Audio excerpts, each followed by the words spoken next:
අද අපි කතා කරන්නේ 7 වෙනි බහුවන ප්‍රශ්න පත්‍රය. මේ විදිහට ඔයගොල්ලෝ පේපර්ස් 6ක් සම්පූර්ණ ලියලා තියෙනවා. ඉතින් මේ පේපර්ස් සම්පූර්ණ 6ම හරියට ස්ටඩි කරලා තියෙනවා. ඔයාලට ලේසි මේ 7 වෙනි පෙළ ලියන්න. මොකද මේකේ ඔය පේපර්ස් 6ෙම තියෙන ගැටළු වල යෙදීම් තව ටිකක් ගැඹුරට දීලා තියෙනවා පේපර්ස් වල. ඉතින් හරියට පේපර්ස් ටික කරපු ළමයට මේ පේපර් එකේ සම්පූර්ණ ලකුණු 20න් එහාට ඉතාමත් ලේසියෙන් පුළුවන්. සම්පූර්ණ පේපර්ස් වල මේ විදි කරලා නැතිනම් ඕගොල්ලෝ ඒ දේවල් කරන්න උඩ තියෙන ලින්ක් වලින් ගිහිල්ලා ඒ ලින්ක් වල සම්පූර්ණයෙන්ම දාලා තියෙනවා පේපර්ස් වල විස්තර. ඒ වගේම පේපර්ස් දාලා තියෙනවා PDF එකක් විදියට ඒකේ ඩවුන්ලෝඩ් කරන් අරගෙන කරන්න පුළුවන්. සම්පූර්ණ පේපර්ස් කරලා ඊළඟ පේපර්ස් වල උත්තර ලියන්න හේතුව මේ පේපර්ස් එකට එකක් සම්බන්ධයි. ඔයගොල්ලන්ට පුළුවන් ඒ පේපර්ස් කරපුවාම ඊළඟට හැමෙන පේපර්ස් තමයි ලේසියෙන් කරන්න හේතුව අපි සිද්ධාන්ත යෙදීම් එක ප්‍රශ්න පත්‍රය ඉගෙනුවාම ඒකේ තවත් යෙදීම් ඊළඟ පේපර්ස් වලදී ඔයාලට උගන්වනවා වෙනස් ආකාර වලින්. ඉතින් ඒ වෙනස් ප්‍රශ්න කරන්න ඔයාලට ලේසි වෙයි කලින් තියෙන පේපර්ස් ටික කරලා ඒ දැනුම ඔයාලගේ දැනුමට එකතු කරගත්තොත්. හරි. අපි බලමු 7 වෙනි බහුවන ප්‍රශ්න පත්‍ර විවරණය. බලන්න පළවෙනි ප්‍රශ්නේ. වර්ණීය කැලිපරයේ මූලාංග දෝෂ සම්බන්ධයෙන් පහත වගන්ති වලින් නිවැරදි වන්නේ. මූලාංග දෝෂ උපකරණය ලබා ගන්නා මිනුමේ අගය මත රඳා පවතී. මූලාංග දෝෂයක් මිනුමේ අගය මත රඳා පවතින්නේ නැහැ. මූලාංග දෝෂ රඳා පවතින්නේ වර්ණීය කැලිපරයේ හනු ස්පර්ශ වෙලා තියෙන අවස්ථාවවලදී එහි ශුන්‍ය පාඨාංකය එකිනෙකට බිඳුවට බිඳුවක් සම්පත වෙලා නොතිබෙන අවස්ථාව විතරයි අපි මුලින්ම මූලාංග දෝෂය අරගෙන ගන්න පාඨාංකයක චෝදනය කරගන්නම්. පළවෙනි ප්‍රකාශය සම්පූර්ණයෙන්ම වැරදි. B කොටස බලන්න. මිනුමක් සහ පාඨාංක කීපයක් ගැනීමෙන් මූලාංග දෝෂය ඉවත් කරගත හැකිය. පාඨාංක කීපයක් ගැනීමෙන් මූලාංග දෝෂය ඉවත් කරගන්න බෑ. හරිනේ. අපි පාඨාංක කීපයක් ගැනීමෙන් බලාපොරොත්තු වෙන්නේ මේ පාඨාංක වල මධ්‍ය නගයක් ලබා ගැනීම. එතකොට ඒකෙන් එක පාඨාංගෙන් සිද්ධ වෙන දෝෂය යම් තාක්කට අඩුවීමක් සිද්ධ වෙනවා. ඒ හින්දා අපි මූල පාඨාංක කීපයක් අරගෙන එහි මධ්‍යක ලබාගෙන දෝෂය සම්පූර්ණයෙන් ඉවත් කරන්න බෑ. මෙතෙන්දී මූලාංග දෝෂ ඉවත් කිරීමක් සම්පූර්ණයෙන් සිදු කරන්න බෑ. මේ කියන වගන්ති ඇතුළේ කියන පාඨාංක කීපයක් මධ්‍යගය ගැනීමෙන් මිනුමක දෝෂය ඉවත් කිරීමට සුදුසු ලෙස එකතු කිරීම හෝ අඩු කිරීම කළ යුතුය. හරි. එහෙනම් මේක B කියන ප්‍රකාශය සම්පූර්ණයෙන් වැරදි. C කියන එක නගත්තොත් අන්න අපිට දෝෂය ඉවත් කරන්න සම්පූර්ණයෙන්ම මේ කියන අඩු කිරීම හෝ එකතු කිරීම නැත්නම් ධන මූලක දෝෂයක් නම් ඒ අවස්ථාවේදී පාඨාංක අඩු කිරීම සහ ඍණ මූලක දෝෂයක් නම් ඒ අවස්ථාවේ පාඨාංකය එකතු කිරීම සිද්ධ කරන්න පුළුවන්. එහෙනම් C කියන ප්‍රකාශය සත්‍යයි. එහෙනම් මේකෙදී AB දෙන්න වැරදි. C කෙනෙක් නා සත්‍ය නිසා පිළිතුර වෙන්නේ 3 වෙනි පිළිතුර පළවෙනි බහුවර්ණය සඳහා. බලන්න දෙවෙනි ප්‍රශ්නේ. රූපේ දැක්වෙන අපිට රූපයක් දීලා තියෙනවා මේකෙදී. හරිනේ. මේකදී ප්‍රශ්න කරලා තියෙන්නේ. එතකොට අපි මේකේ ඒකාකාර නියත වේගයෙන් ඇදීමට නම් තන්තුවේ ආතතිය වන්නේ. දැන් නියත වේගයෙන් අදිනවා නම් බලන්න මේ කියන පද්ධතිය ඇතුලේ මෙතන ස්කන්ධයක් තියෙනවා. ඒතර මේ වගේ කප්පියක් ගමන් කරලා මෙතනින් සම්බන්ධ මේ ස්කන්ධයත් එක්ක. හරිනේ. මෙයාව නිතකින් අදිනවා කියන්නේ මෙතන T ආතතියයි මෙයා හින්දා තියෙනවා ඉහළ පෘෂ්ඨගත ඝර්ෂණ බලයක් F කියලා. එහෙනම් මේකෙදි නියත වේගයක් වෙද්දී ඒ කියන්නේ v කියන එක්කෙනා නියත අවස්ථාවක් වෙනකොට බලන්න මම මෙතෙන්ට දැම්මොත් මේ පැත්තට F සමානයි ma කියන එක්කෙනා F t ඍණ F සමානයි ma. හැබැයි v නියත වෙද්දී මොකද වෙන්නේ? a කියන එක්කෙනා ශූන්‍යයි. ඒ කියන්නේ t සමානයි f ට. හරිනේ. t සමානයි f ට. හරි. අපිට කියන පෘෂ්ඨතර ඝර්ෂණ සංගුණකය 0.25යි කියලා. හරිනේ. එහෙනම් මේ වෙලාවේදී ගතික ඝර්ෂණ සංගුණ කියලා අපි මේව ගන්නෙ. එහෙනම් මන් දාන F සමානයි μ r. μ කියන්නේ 0.25. ඒ කියන්නේ 1/4යි. r කියන්නේ කුට්ටිය බලන්න 4යි නම් මේ වෙලාවේදී මට ඉහළට F සමානයි මෙදලා පුළුවන් අභිලම්බ ප්‍රතික්‍රියාව හොයාගන්න r කියන එක්කෙනා. එහෙනම් r කියන එක්කෙනා සමානයි 4යි නිව්ටන්ටම. එහෙනම් මෙතන F කියන ඝර්ෂණ බලය සමානයි කාටද? 1යි නිව්ටන්ට.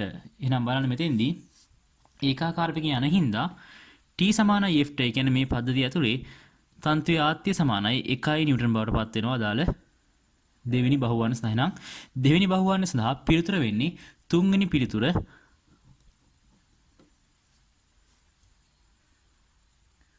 බලන්න තුන්වෙනි ප්‍රශ්නය. ඝන සිලින්ඩරයක් සුමට ආනත් තලයක් මත හා රළු ආනත් තලයක් මත නිශ්චලතාවය තිබම මුදා හරි. එක් අවස්ථාවේදී සිලින්ඩරයේ රේඛීය තොරණ අතර අනුපාත වන්නේ. හරි. දැන් බලන්න මෙතෙන්දී අපි සුමට අවස්ථාව මේ පැත්තෙන් ගමු. මෙතන සුමට අවස්ථාව මත තීටා කෝණයකින් යම්කිසි ආනතයි කියලා. මේ පැත්තෙන් අපි රළු එක්කෙනා. එයාත් තීටා කෝණයකින් ආනතයි. මෙහෙම ඔය කියන සිලින්ඩර දෙක තියලා අදාළ අවස්ථාවේ උදාහරණ. එහෙනම් බලන්න මෙතෙන්දී මම මේ පැත්තට F සමානයි ma දැම්මොත් මේ පැත්තට ක්‍රියාත්මකයි මේකෙන් භාරයක් mg sin θ කියලා. එහෙනම් මෙතන ඝර්ෂණ බලයක් නැහැ. එහෙනම් මම පිටකතොත් mg sin θ සමානයි ma. ඒ කියන්නේ a1 කියන රේඛීය ප්‍රවේගය සමානයි g sin θට. හරි. දෙවෙනි අවස්ථාව ගත්තොත් මෙයා පෙරලිමින් එන්නේ හේතුව මෙන්න මේ දිශාවට ඝර්ෂණ බලයක් ක්‍රියාත්මකයි. ඒ වගේම මේ පැත්තට ක්‍රියාත්මකයි mg sin θ කියන සංරචකයා. හරිනේ. එහෙනම් බලන්න මම මේ පැත්තට දානවා f සමානයි ma. එතකොට අපිට හම්බ වෙනවා mg sin θ ඍණ f සමානයි ma. හරි. දැන් f හොයාගන්න අපිට අවශ්‍යයි. f කියන්නේ ඝර්ෂණ බලය ඇතිවන අවස්ථාව. එහෙනම් මේකෙදි මට f හොයන්න පාවිච්චි කරන්න පුළුවන් τ සමානයි i alpha. τ සමානයි i alpha හේතුව මේ f කියන ඝර්ෂණ බලයෙන් තමයි මෙන්න මේ ගෝලය මෙන්න මේ දිශාවට පෙරලෙන්න උත්සාහ කරන්නේ. පැහැදිලිද? එහෙනම් මම ගත්තොත් ගෝලය අරේ r කියලා මම τ සමානයි i alpha පාවිච්චි කරනවා. එහෙනම් මෙතන බලන්න බලය වෙන්නේ f බලය වතාවක් r සමානයි i කියන්නේ මෙතනදී සිලින්ඩරයක් එනම් භාගයක් m සිම්පල් m වතාවක් r වර්ගය. alpha කියන්නේ අපි රේඛීය ත්වරණයෙන් ආදේශයක් දුන්නොත් අපි දන්නවා a සමානයි r alpha. එහෙනම් මම alpha ලියනවා a බෙදීම r කියලා. මෙතන r ට r ගේ ඔක්කොම කැපෙනවා. එහෙනම් f කියන එක කෙනා සමානයි භාගයයි m ට. හරි. එහෙනම් දැන් මම ආදේශය දෙනවා මෙන්න මේ f කියන දත්තයට අපි හොයාගත්ත τ සමානයි i alpha ප්‍රකාශනයෙන් බලන්න mg sin θ f කියන්නේ භාගයක් මම එහා පැත්තට දාන. ඒතර ඉතින් නිතර සමානයි 3 බෙදීම 2යි ma2. එහෙනම් මෙතන රේඛීය ත්වරණයේ a2 කෙනෙක් කෙනා සමානයි දෙවාරයක් g sin θ බෙදීම 3ට. හරි. එහෙනම් අපින් අහන්නේ රේඛීය ත්වරණ අතර අනුපාතය. ඒ කියන්නේ මට අවශ්‍යයි මෙතෙන්දී a1 බෙදීම a2. ඉතින් මෙතන ඉන්නේ මේ ප්‍රකාශනයේ බෙදීම මෙන්න මේ ප්‍රකාශනය 1 යට g sin ට පොදුයි 2 බෙදීම 3යි. ඒ කියන්නේ 3 බෙදීම 2 ඇදලා අවස්ථාවේ පිළිතුර වෙන්නේ 3ට 2යි කියන අනුපාතය. එහෙනම් තුන්වෙනි බහුවර්ණය සඳහා පිළිතුර වෙන්නේ 3ට 2 කියන අනුපාතය. ඒ කියන්නේ අදාළ අවස්ථාවේදී හරිනේ අදාළ අවස්ථාවේදී බහුවර්ණ සහ පිළිතුර වෙන්නේ 3ට 2 කියන අනුපාතය. එහෙනම් මේකෙදි පිළිතුර වෙන්නේ පස්වෙනි පිළිතුර තුන්වෙනි බහුවර්ණය සඳහා. බලන්න හතරවෙනි ප්‍රශ්නේ චලිතන වස්තුන් දෙකක් එකිනෙක සමග අප්‍රත්‍යස්ත ගැටුම් ඇති කරයි මෙහිදී. හරිනේ අප්‍රත්‍යස්ත ගැටුම් ඇති කරනවා කියන්නේ මේ අවස්ථාවේ පද්ධතියේ මුළු ශක්තිය නියතයක් වෙන්නේ නැහැ. හරිනේ. එහෙනම් මේකෙදි අපිට ගන්න වෙනවා A කියන ප්‍රකාශනය අපිට කියනවා මුළු ශක්තිය පද්ධතියේ නියතයක් වෙනවා කියලා. එහෙනම් මේකෙදි අප්‍රත්‍යස්ත ගැටුම් නම් ශක්ති හානියක් වෙනවා මුළු ශක්තිය නියතයක් වෙන්නේ නැහැ. එහෙනම් A කියන ප්‍රකාශනය සම්පූර්ණයෙන්ම වැරදි. B පද්ධතියේ යාන්ත්‍රික ශක්තිය සංස්ථිතික නොවේ. පද්ධතිය තුල යාන්ත්‍රික ශක්තිය සංස්ථිතික නොවේ කියන එක සත්‍යයි. කියන්නේ මේකේ ශක්ති හානියක් වෙනවා. එහෙනම් මේ කියන පද්ධතිය ඇතුලේ යාන්ත්‍රික ශක්තිය සංස්ථිතික වෙන්නේ නැති හින්දා අපිට මේකදී යාන්ත්‍රික ශක්තිය පාවිච්චි කරන්න බෑ. හැබැයි මේ කියන අවස්ථාව ඇතුලේ අපිට පුළුවන් ගම්මිතාව නැත්නම් ගම්මිතා සංස්ථිතිය භාවිත කරන්න ඒ ගැටලුවක් වෙන්නේ නැහැ. එහෙනම් B කියන ප්‍රකාශනය මේකදී සත්‍යයි. කියන්නේ පද්ධතියේ යාන්ත්‍රික ශක්තිය සංස්ථිතික නොවේ. C පද්ධතිය යම් දිශාවක් ඔස්සේ පවතින රේඛීය ගම්මිතාවය සංස්ථිතික නොවේ. හරිනේ මේ අවස්ථාවේ යම් පද්ධතියක් තුල පවතින දිශාවක් ඔස්සේ රේඛීය ගම්මිතාවය සංස්ථිතිකයි. ගම්මිතාව අප්‍රත්‍යස්ත ගැටුම් කියලා ගැටලුවක් වෙන්නේ නැහැ. එතන ගම්මිතාව වෙනස් වෙන්නේ ආවේගී බලයක් මත. ආවේගී බලයක් ක්‍රියාත්මක වෙනවා නම් ඒ කියන පද්ධතියේ පෙර ගම්මිතාව පසු ගම්මිතාවට සමානයි. ඒ වෙලාවේදී අප්‍රත්‍යස්ත ගැටුමකදී ශක්ති හානියක් සිදු වුණත් හරිනේ ශක්ති හානියක් සිදු වුණත් ගැටලුවක් වෙන්නේ නැහැ. අදාළ අවස්ථාවේ පද්ධතියේ රේඛීය ගම්මිතාවය සංස්ථිතික වීමට ඒ හින්දා අප්‍රත්‍යස්ත ගැටුම්වලදී රේඛීය ගම්මිතාවය අනිවාර්යයෙන්ම සංස්ථිතික වෙනවා. එහෙනම් C කියන ප්‍රකාශනය කියන්නේ සංස්ථිතික නොවේ කියලා. එහෙනම් C කියන ප්‍රකාශනෙත් වැරදි. එහෙනම් මේකෙදි සත්‍ය වෙන්නේ B පමණයි. ඒ කියන්නේ හතරවෙනි බහුවර්ණය සඳහා පිළිතුර වෙන්නේ දෙවෙනි පිළිතුර. බලන්න පස්වෙනි ප්‍රශ්නේ. මේකේ මෙන්න මේකේ ආස්තර කොටසක් තියෙනවා. මේ ආස්තර කොටසින් මේ වගේ චතුරස්‍රාකාර කොටසක් කපලා ඉවත් කරලා තියෙනවා. ඒත් අපෙන් අහනවා මෙන්න මේ A B සහ C කියන ලක්ෂණ හරහා පද්ධතියේ අවස්ථිති ගූර්ණ පිළිවෙලින් අගයන්නම් එහි විශාලත්ව වෙනස් වෙන ආකාරය. හරි. දැන් බලන්න මේකෙදි අපි ABC කියන තුන් දෙනා අතර අවස්ථි ගුණ හොයන්න දැන් මෙතෙන්දී බලන්න මේකේදී බලන්න පදාර්ථ ස්කන්ධය වඩා දුරින් පිහිටන මොන අවස්ථාවලද කියලා බලන්න මෙතෙන්දී මේ a කියන ලක්ෂණය ගත්තොත් සියලු පදාර්ථයන් දින වඩා දුරින් මේ තියෙන අංශුවක් ගත්තොත් මේ තියෙන යාට තියෙන දුර. මේ අංශුව දක්වා මෙතන විකර්ණේ සම්පූර්ණ දුරම ගමන් කළ යුතුයි. ඒත් බලන්න මේ ඒ ලක්ෂය වටා ස්කන්ධ ව්‍යාප්තිය තියෙන්නේ ඒ ලක්ෂයට ගොඩාක් ඈතින්. ඒ කියන්නේ අනිකුත් ලක්ෂ දෙකටම වඩා ඒ සිට මෙන්න මේ කොටසේ පවතින මුළු ස්කන්ධ ව්‍යාප්තියට පවතින දුර සම්පූර්ණයෙන් වැඩි. එහෙනම් මේ කියන පද්ධතිය IA නැත්නම් I වටා තියෙන අවස්ථි ගුණය තමයි විශාලම අවස්ථාව වෙන්නේ. හරි. ඊට පස්සේ බලන්න මේකෙදි මම ගත්තොත් ඊළඟ අවස්ථාව C. CB අතර අපි දෝලනයක් තියෙනවා කවුද විශාල කියලා හොයාගන්න. බලන්න C ලක්ෂය ගත්තොත් මෙතෙන්ට සම්පූර්ණයෙන් විශාල දුරක් තියෙනවා. ඒ කියන්නේ මේ ස්කන්ධ කේන්ද්‍රය මෙන්න මෙතන තියෙන අංශුවක් සඳහා තියෙන දුර වැඩි. මෙතනත් එහෙමයි. මේ අංශුවක් සඳහා තියෙන දුර C ලක්ෂය සිට වැඩි. ඒ වගේම B ලක්ෂය නම් ගත්තොත් මේ සියලු අංශු වල තියෙන දුර සාමාන්‍යයෙන් C ට වඩා අඩුයි. ඒ කියන්නේ මේ ලක්ෂය තමයි B වල දැන් තියෙන ඈතම ලක්ෂයේ තියෙන අංශුව. ඒ අංශුවට තියෙන දුරයි මෙතන දුර දෙන්නම ආසන්නව සමානයි. මේ දුරත් ආසන්නව සමානයි. කියන්නේ C ලක්ෂයේ සිට අදාළ අංශුන්ට පවතින දුර B ට වඩා විශාලත්වයෙන් වැඩි. කියන්නේ පේනවද? මෙන්න මේ අංශුවට දුර මේ වගේ x කියලා ගත්තොත් මෙතන ඉන්නේ සම්පූර්ණ මේ විකර්ණ දිනුත් අර්ධය. කියන්නේ මූල 2x කිනුත් අර්ධය නැත්නම් x බෙදීම මූල 2 කියන දුරක් මෙතෙන්ට අපිට හම්බෙන්නේ. කියන්නේ මෙතන BC තියෙන දුර තාමත් අඩුයි. හැබැයි CC තියෙන දුර තාමත් වැඩි. ඒ කියන්නේ මේකෙදි IB වඩා විශාලත්වයෙන් වැඩි අඩු වෙන්නේ මුලින්ම IC කියන අවස්ථි ගුණය. ඊට පස්සේ IC ට වඩා අවස්ථි ගුණය අඩු වෙනවා කාගේද? IB කියන අවස්ථි ගුණය. එහෙනම් මේක අපි මුලින්ම මේ එක් එක් ලක්ෂ වටා ස්කන්ධ කේන්ද්‍රය මෙන්න මේ කියන කොටසේ ස්කන්ධ කේන්ද්‍රයේ නැත්නම් ස්කන්ධ ලක්ෂී ස්කන්ධවල ව්‍යාප්තිය සලකලා අපි ABC ලක්ෂණ හරහා දාල අවස්ථි ගුණයන් සලකලා බලනවා. පැහැදිලිද? එහෙනම් A ලක්ෂයේ විශාලම වෙනවා අවස්ථි ගුණය. C ලක්ෂයේ මේ දින දුර වැඩි වීම හින්දා ඊට වඩා කුඩායි. හැබැයි B ට වඩා විශාල වෙනවා C ලක්ෂයේ.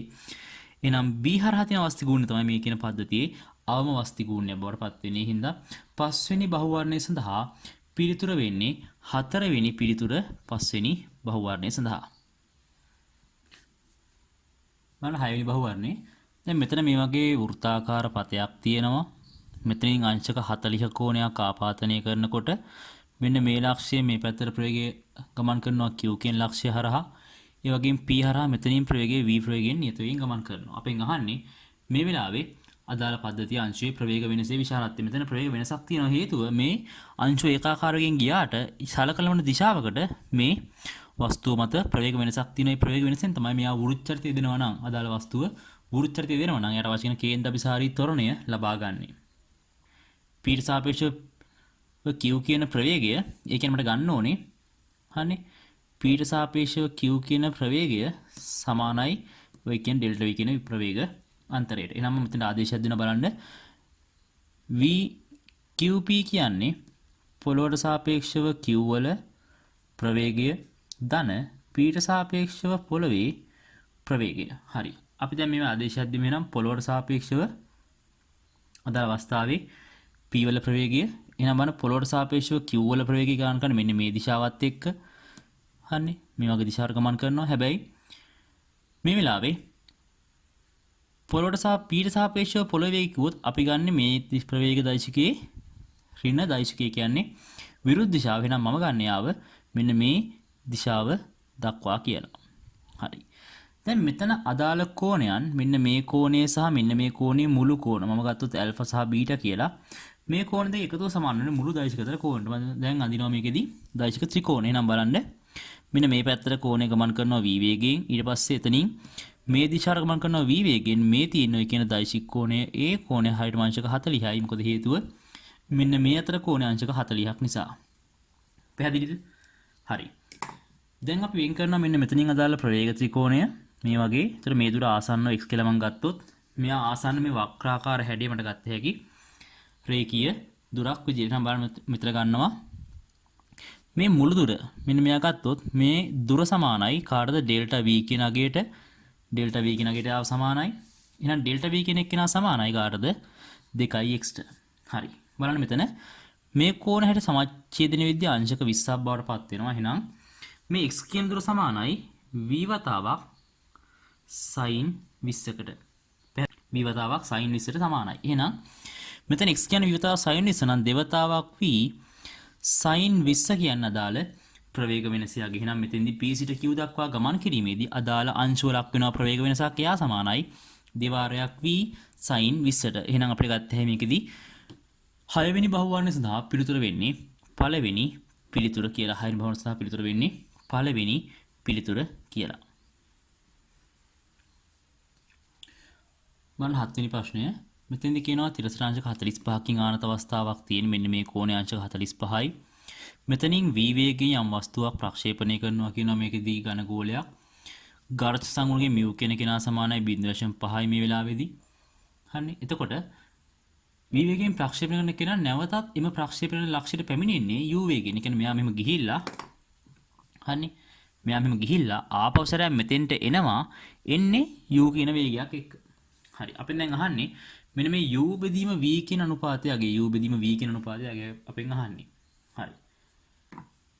බලන්න මේ කියන පද්ධතිය ඇතුලේ අපි දාන්න මුලින්ම ඉහළට යද්දී මේ අර ඝර්ෂණ බලයක් ක්‍රියාත්මකයි මේ පැත්තෙන් පහළට mg ක්‍රියාත්මක වෙද්දී අභිලම්බ ප්‍රතික්‍රියාව බලපාන්නේ mg cos 45 නම් අපි f සමානයි μ r දාමු. μ කියන්නේ භාගයයි mg වතාවක් cos 45 කියන්නේ කයට මූල 2යි. එහෙනම් මට හම් වෙනවා ඝර්ෂණ බලය කියන එක නා mg බෙදීම 2යි මූල 2යි කියලා.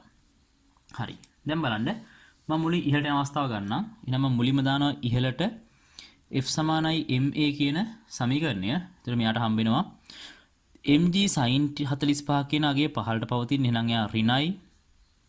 ඍණ ඝර්ෂණ බලයත් පහළට පවතින්නේ mg බෙදීම 2යි මූල 2යි සමානයි ma. එහෙනම් මට හම්බ වෙනවා a1 කියන ඉහළට ගමන් කරන තොරණය සමානයි. හරිනේ. අපිට ඍණ ලකුණක් කියලා ගන්න පුළුවන් 3ig බෙදීම 2යි මූල 2යි කියලා.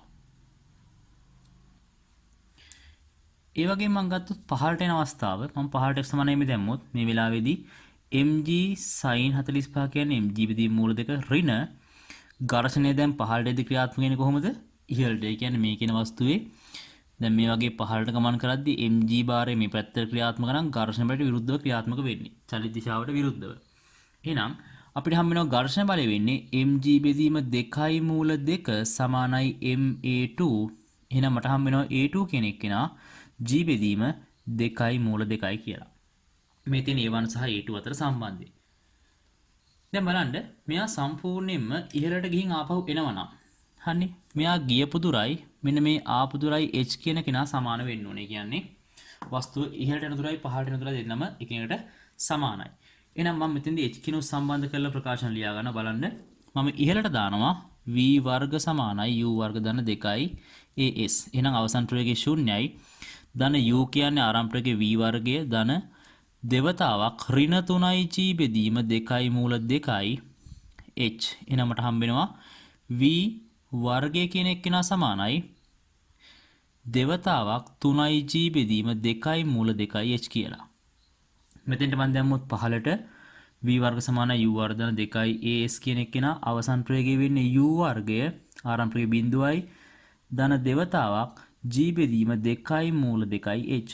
හරි බලන්න මේකෙදී මේ දෙක ඉලක්කම සහ h කියන එක දෙන්නටම පොදු වෙනවා. එහෙනම් මේ තියෙන්නේ තරුණ අතර අනුපාතයන්. මේ තරුණ අතර අනුපාත තමයි ඔය කියන අවස්ථාවේ ප්‍රවේග අතර අනුපාතය වෙන්නේ. එහෙනම් මම දෙන්න බෙදනවා වෙනම බලන්න. මම බෙදුවොත් මට අවශ්‍ය වෙන්නේ u බෙදීම v කියන අනුපාතය නම් මම u බෙදීම v කියන එක කෙනා ගන්නවා.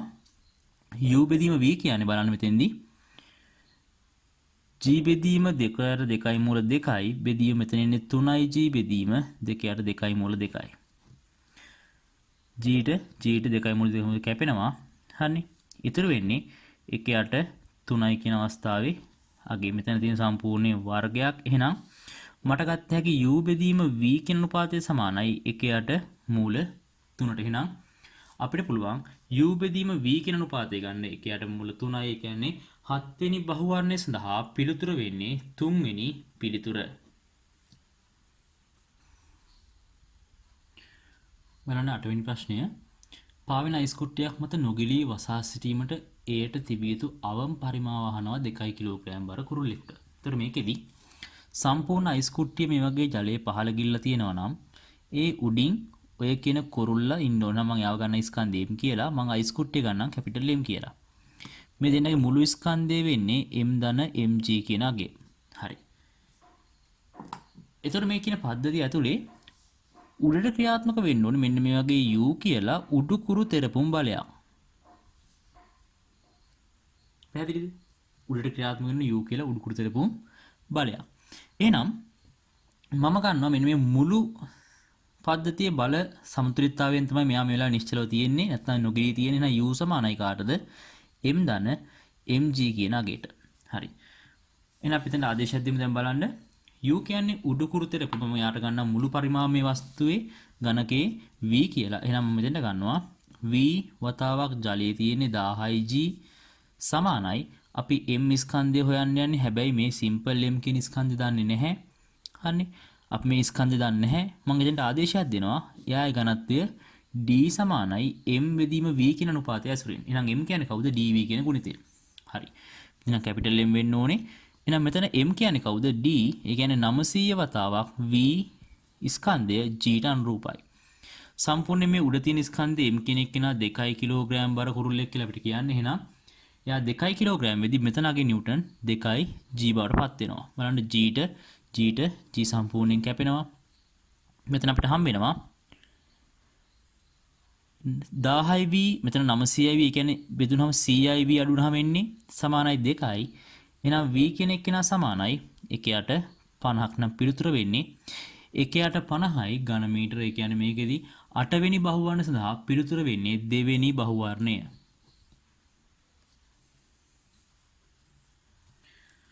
මම 9 වෙනි බහුවර්ණය මේකෙදි කියන්නේ අපෙන් කාර්යක්ෂතාව සම්බන්ධ ගැටලුවක්.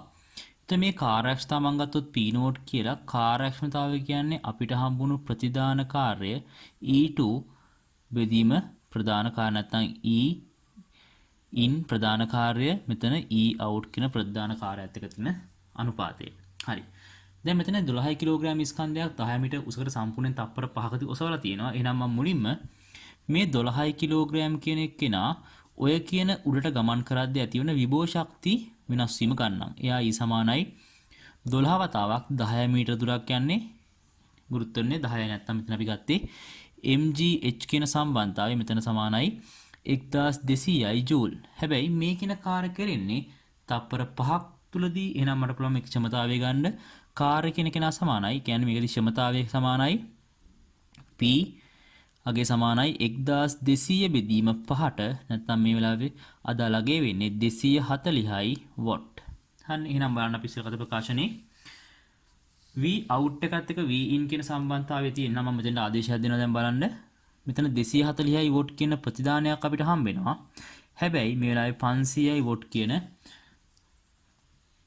අදාළ අවස්ථාවේදී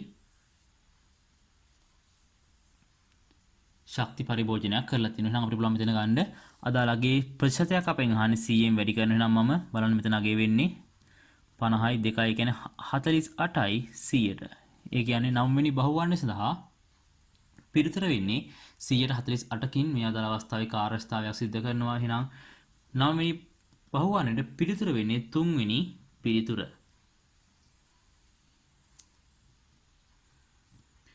බලන්න 10 වෙනි බහුවර්ණේ මෙතන අපිට කියන මේ වගේ තැටියක් තියෙනවා. ඒ තැටියේ කෙළවර ළමයෙක් ඉන්නවා කියලා.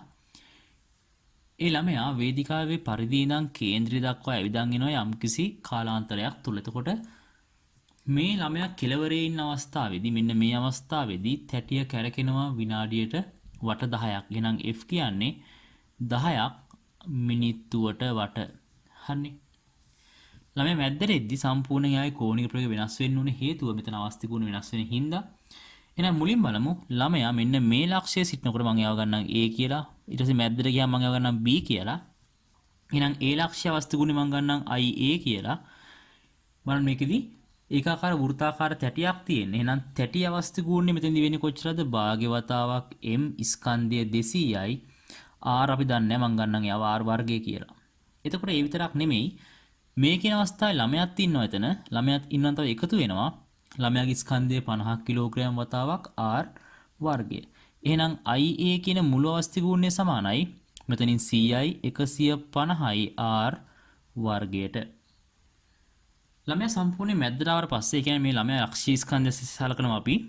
ළමයා සම්පූර්ණයෙන් මැද්දට ආවට පස්සේ එයාගේ මුළු අවස්ථි ගුණය සම්පූර්ණයෙන් ශූන්‍ය වෙන හේතුව එයා ඉන්නේ දැන් භ්‍රමණය වෙන කේන්ද්‍රය මතමයි. එහෙනම් මේ කියන B ස්කන්ධය 50 කිලෝග්‍රෑමකට දුර ශූන්‍යයක් වෙනවා. ඒ හින්දා අවස්ථි ගුණයක් පවතින්නේ නැහැ. හැබැයි තැටියට තමත් අවස්ථි ගුණයක් පවතිනවා කියන්නේ මේ IB කියන අවස්ථාවේ තැටි අවස්ථි ගුණය ඉස්සෙල්ලා වගේම CI R වර්ගය. හරි. දැන් අපි පාවිච්චි කරන මේ පද්ධතිය කිසිම බාහිර ව්‍යාවර්තයක් සිද්ධ වෙන්නේ නැහැ. එහෙනම් මේ පද්ධතිය තුළ මේ වෙලාවේදී කෝණික ගාමිතා සංසිතිය නියතයි. එහෙනම් පළවෙනි අවස්ථාවේ ගත්තොත් මම I1 කියලා 150ක් තියෙන්නේ. බලන්න. එහෙනම් මම පාවිච්චි කරනවා I1 ω1 සමානයි I2 ω2 කියන සම්බන්ධතාවය. මුල් අවස්ථාවේ බලන්න I1 කියන්නේ 150යි R වර්ගය ω කියන්නේ 25 වතාවක් F කියන්නේ 10යි. ඊළඟ අවස්ථාව ගත්තොත් අවස්ථි ගුණය I කියන එක්කෙනා වෙන්නේ CI R වර්ගය අපි දන්නේ 25 මට මේ F කියන එක්කෙනයි හොයන්න අවශ්‍ය වෙන්නේ කියන්නේ ඒ වෙලාවේ භ්‍රමණ ශීඝ්‍රතාවය විනාඩියට වට කොච්චරද කියලා අපෙන් අහන්නේ. එහෙනම් මම මෙතන සුළු කිරීමක් කරන බලන්න R වර්ගය කැපෙනවා 25 කැපෙනවා. මෙතන තියෙන්නේ 150යි කියන්නේ 3ට දෙකකින් අනුපාතය. එහෙනම් මට හම් වෙනවා 30 බෙදීම 2යි කියන්නේ F සමානයි මේ වෙලාවේ 15යි වට අදාළ අවස්ථාවේදී මිනිත්තුවකට. හරිනේ. එහෙනම් මේ තියෙන මිනිත්තුර වට සංඛ්‍යාව 15ක්. එහෙනම් 10 වෙනි බහුවර්ණය සඳහා පිළිතුර වෙන්නේ 3 වෙනි බහුවර්ණය. 10 වෙනි බහුවර්ණය සඳහා පිළිතුර වෙන්නේ 3 වෙනි බහුවර්ණය. මම 11 වෙනි බහුවර්ණය. හරිනේ. මේකෙදි t සමාන බිඳුව අවස්ථාවේ m ඝන ගෝලයක් q වේගයට සිරස්ව ඉහළට විසි කරලා ඊට පස්සේ තප්පර 2කට පසු ස්කන්ධ 2යි වන තවත් ඝන ගෝලයක් m ස්ථානයේ m වේගයෙන් ඉහළට විසි කරනවා. එදෙන ගැටම නම් ගතවර කාලය අපින් අහන්නේ. හරි. අපි රූපයක් හදලා බලමු. මේ තියෙන්නේ A නම් මෙයාට තප්පර 2කට පස්සේ B කෙනෙක් කරන ප්‍රක්ෂේපණය වෙනවා. මෙයාව ගිහිල්ලා යම් කිසි අවස්ථාවක එනකොට මෙන්න මේ කියන ස්කන්ධය ඇවිල්ලා මෙන්න මේ වගේ තැනකදී ඔය AB දෙනව හම්බ වෙන්න ඕනේ. එතන මේ කාලේ t සමානයි බිඳුවෙන් නම් පටන් ගත්තේ මම හිතනම් ගැටුම් කාලේ වෙන්නේ t සමානයි t කියන අවස්ථාව කියලා. ඒ වෙද්දි මේ B කෙනෙක් කෙනා සම්පූර්ණයෙන් චලිත වෙලා තියෙන්නේ කොච්චරද t-2 කියන කාලයක්. හේතුව එයා තප්පර 2කට පස්සේයි ප්‍රක්ෂේපණය කරන්නේ. හරි. එහෙනම් A ගමන් කළ කාලය t වෙනකොට B ගමන් කාලය වෙනවා සම්පූර්ණයෙන් t-2. බලන්න. මම මුලින්ම A ට දානවා ඉහළට s සමානයි ut ධන භාගයක් at වර්ගය. හරි. මට හම් වෙනවා මුළු උස මම ගන්නම් දන්නේ නැහැ මෙතන කොච්චරද මම ආව h කියලා ගන්නම්. එහෙනම් බලන්න මේකෙදි h කියන උස සමානයි u කියන්නේ ආරම්භ ප්‍රයෝගයේ u t ඍණ භාගයක් g t වර්ගය. එහෙනම් මම මෙයා ගන්නවා 1 කියලා. ඊට පස්සේ b ට මම දානවා ඉහළට s සමානයි ut ධන භාගයක් at වර්ගය. ඒතර ගියපුතුර එයාගේ h මයි වෙනසක් නැහැ. හැබැයි u ප්‍රවේගය දැන් ඉස්සෙල්ලා ප්‍රවේගයමයි වෙන්නේ වෙනසක් නැහැ අපිට කියනවා. එම වේගයෙන් මෙහෙට ප්‍රක්ෂේපණය කරනවා කියලා කාලය වෙන්නේ කොච්චරද t ඍණ 2යි. ඍණ භාගවතාවක් g t ඍණ 2 සම්පූර්ණ වර්ගය. නම් මේ දින දෙවෙනි ප්‍රකාශනය.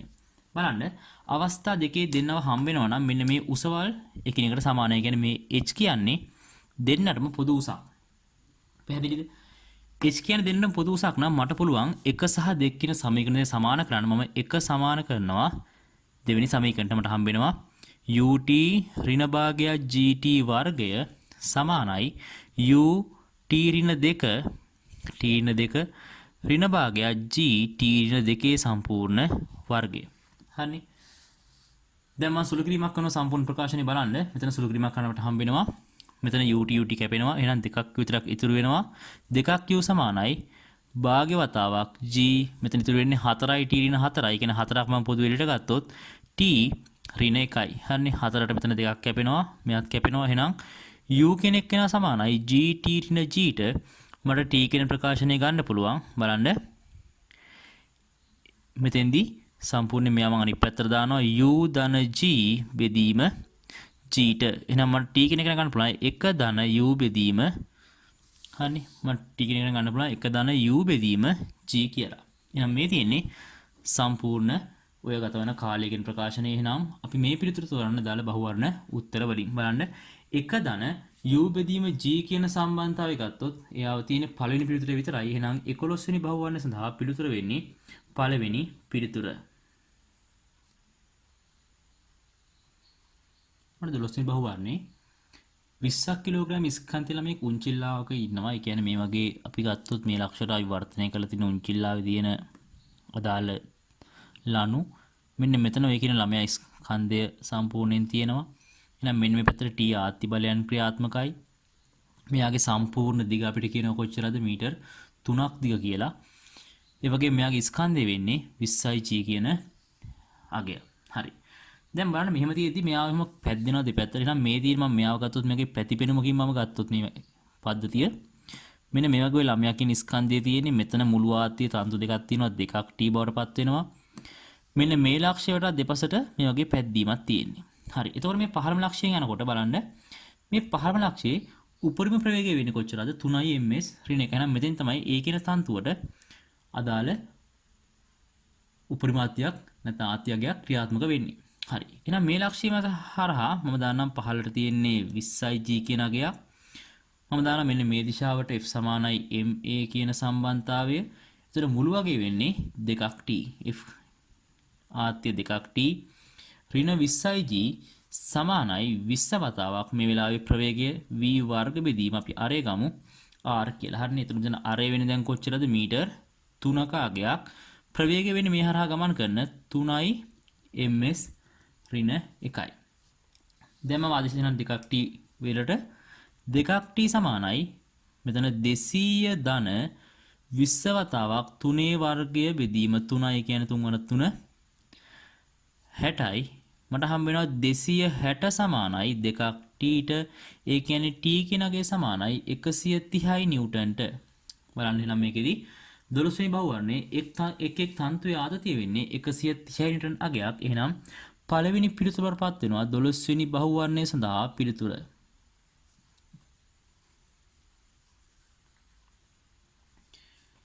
බලන්න 13 වස්තුක චාලක ශක්තිය දෙගුණ කළ විට එහි ගම්‍යතා වෙනස් වෙන සාධකය වන්නේ. හරි. බලන්න මම මේක මුල් අවස්ථාව ගන්නම් E1 කියලා ශක්තිය. E1 ශක්තිය එහෙනම් භාගයක් mv1 වර්ගයට සමානයි. ඒ වගේම E2 කියලා මම ගත්තොත් දෙවෙනි ශක්තිය ආ සමානයි භාගයක් mv2 වර්ගයට. එහෙනම් මේ කියනවා දෙවෙනි ශක්තිය පළමුවගේ දෙගුණයක් බවටපත් වෙන 2යි E1ට අනුරූපයි. මම දෙපැත්තටම ආදේශ දෙනවා E2 ගෙන්. උනට භාගවතාවක් mv2 වර්ගය සමානයි දෙවතාවක් භාගවතාවක් mv1 ගේ වර්ගය. හරි. බලන්න මෙතෙන්දි භාගයට භාගය හැමෝටම පොදුයි. මම වයින් කරලා දාන්නම්. දෙපැත්තේ ස්කන්ධ සමානයි. මම දෙපැත්තම ස්කන්ධයෙන් වර්ග කරොත් mv2 ගේ සම්පූර්ණ වර්ගය සමානයි දෙවතාවක් mv1 ගේ සම්පූර්ණ එක්කෙනාගේ වර්ගය. හරිනේ. මම දෙපැත්තම m ගෙන් වැඩි කර එකක් කළේ මේ. දෙපැත්තෙන් m ගෙන් වැඩි කළාට වෙනසක් නැහැ. මොකද පද්ධතියේ ස්කන්ධ වෙනස් වීමක් වෙන්නේ නැහැ. ප්‍රවේග වෙනස් වීම හින්දායි වස්තුවේ චාලක ශක්තිය දෙගුණයක් වෙන්නේ. ඒ කියන්නේ v වෙනස් වීම මතයි චාලක ශක්තිය නදා පවතින්නේ. එහෙනම් බලන්න මේ තියෙන්නේ අදාළ මුල් අවස්ථාවේ තියෙන සම්බන්ධතාවය. එහෙනම් මම ගන්නම් මෙයාව p1 කියලා ගම්මිතාව. එහෙනම් p1 වර්ගය දෙවතාවක් සමානයි කාටද? p2 වල සම්පූර්ණ වර්ගයට. එහෙනම් මගෙන් අහන්නේ p1 වර්ගය බෙදීම p2 වර්ගය p1 වර්ගය බෙදීම p2 වර්ගය මට සම්පූර්ණයෙන්ම හම්බ වෙනවා. හරිනේ.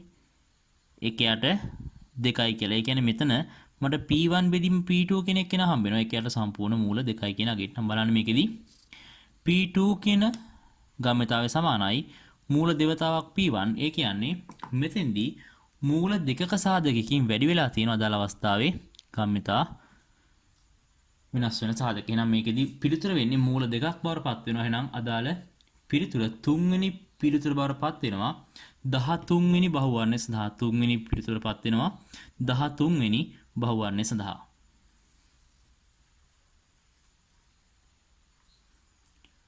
බලන්න 14 වෙනි බහුවර්ණය අපිට කියන ස්කන්ධය 30ක් වූ ළමයේ ගසක අත්ත කෙල්ලෙන් 90 දිගේ 6 ms තොරණකින් පහළට ලිස්සා යනවා කියලා. ඔහුගේ පහළ බස්නිත අවස්ථාවේ අත්ත මත දෙන බලය.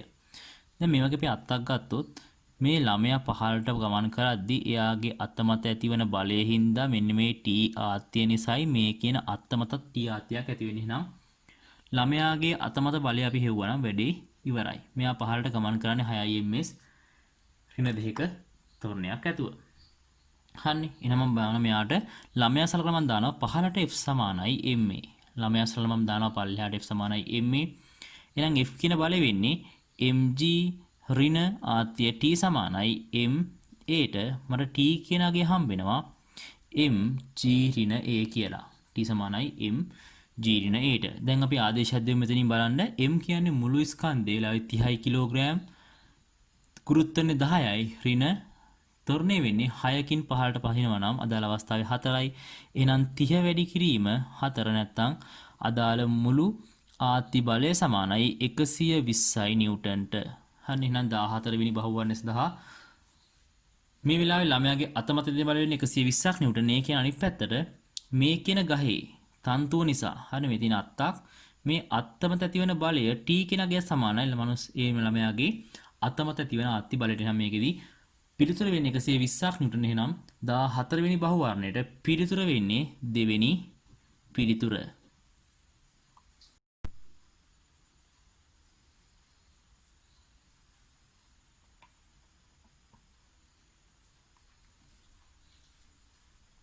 මම 15 වෙනි ප්‍රශ්නය. මේකෙදි මේ වගේ දැන් වාහක පටියක් තියෙනවා. මේ පටිය මතට යම් ස්කන්ධයක් වැටෙද්දී මේ වාහක පටිය අදාළ අවස්ථාවේ t සමානයි 0 සිට t සමානයි t කාලයේදී පටි වේගය සම්පූර්ණයෙන් ලබා ගන්න ඕන. අපෙන් අහනවා ඝර්ෂණ බලය වෙනස් වෙන්නේ කොහොමද කියලා. මෙයා මත ස්කන්ධයක් වැටෙන සැනින් මේ ස්කන්ධයේ ප්‍රවේගය තිරසට ශුන්‍යයි. කියන්නේ මේ පටිය මේ පැත්තට v වේගයෙන් ගමන් කරද්දී මේ ස්කන්ධයත් මේ පැත්තට v වේගයක් ලබා ගන්න උත්සාහ කරනවා.